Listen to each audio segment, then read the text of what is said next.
so you have flocks without shepherds. And at the same time, there's great growth in conversions in churches. There's not the same growth in the number of leaders, and so you have flocks without shepherds.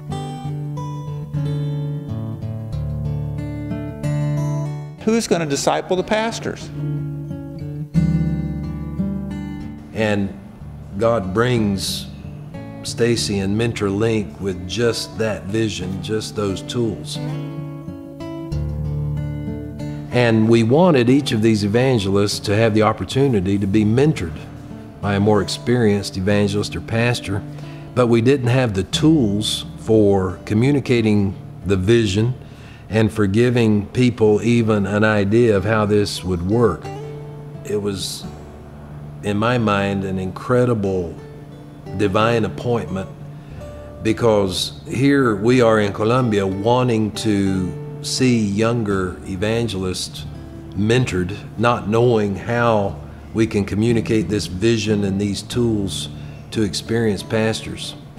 And God brings Stacy and MentorLink with just that vision, just those tools. Everywhere in the world, we were having mass conversions. Lots and lots of people coming to Christ. Phenomenal growth in the number of churches. And while those were growing exponentially in terms of numbers, the ability to produce leaders was growing incrementally. And so over time, you had an increasing shortfall of just the numbers. Beyond that, you had the issue of Christ-likeness. Who's going to disciple the pastors?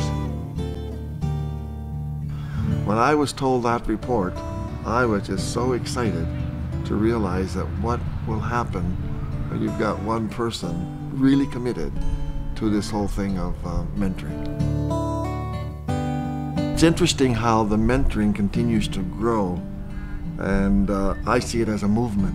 But one of these pastors that he was mentoring within the organization that he works in, this pastor then went out and started mentoring people within his church and seeing great results of the elders in his church. He himself doing it, not the core pastor who I worked with, but 1 to 2 to 3.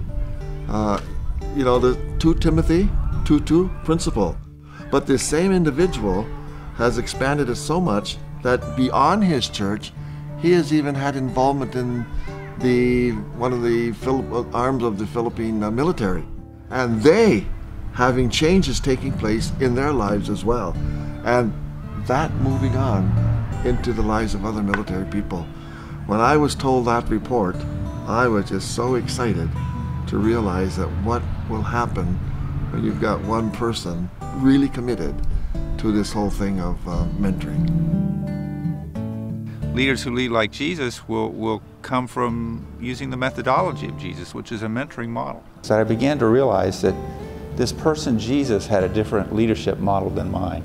And whereas Jesus' way of leadership is really the way of developing relationships and developing character in the context of growing in ministry.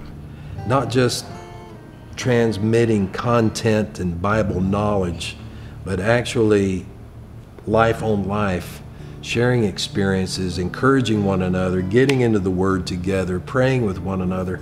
We think this is going to be foundational to what we're doing as a church. He didn't go after the position and the perks and the power and the titles and the ranks. He went after a different thing in the hearts of his leaders. Everywhere we go in the culture, in the world, we see that the church has adopted the power model of the culture around us. Now, I first saw this in Russia, that the pastors were operating like communist dictators in their churches, right? That's what you saw. Well, that's not unique. You go to Latin America, Steve, what do we call it? Latino dictator? The Caudillo leader? Well, if you've been to Africa and you watch how it works in Africa, they're African chieftains. So then you go to China, and the Chinese said, well, no, what you're talking about is the Mandarin, the Chinese Mandarin, the great power leader. And in India, it's the Indian guru who's way removed in a way. It's not the way of the culture around us. But you got to learn to move away from the flesh and move to Jesus.